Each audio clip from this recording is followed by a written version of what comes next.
അമ്മേ, ദേവി, എന്റെ സന്ദീപേട്ടന് എന്താ പറ്റിയ? എന്തെങ്കിലും ആപത്ത് സംഭവിച്ചതായിരിക്കും സന്ദീപേട്ടന്.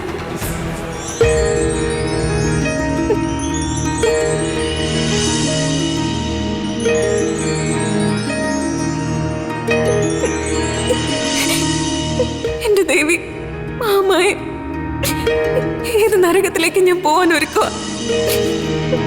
പക്ഷെ എന്റെ സന്ദീപേട്ടന് ഒരാപത്ത് കൂടാതെ അവിടുന്ന് കാവലായി കൂടെ ഉണ്ടാവണേ. എന്റെ മനസ്സ് പറയുന്നു ദേവി, സന്ദീപേട്ടന് എന്തോ ആപത്ത് സംഭവിച്ചിട്ടുണ്ടെന്ന്. അങ്ങനൊന്നും പറ്റാതെ ആ പാവത്തിനെ കാത്തോളണേ.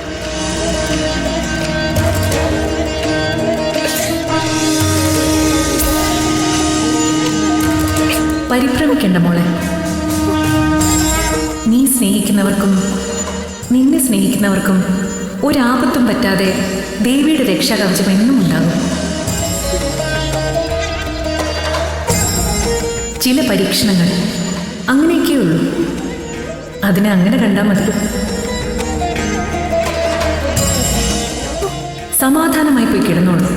നിന്റെ കൂടെ എന്നും ഞാനുണ്ടാവും.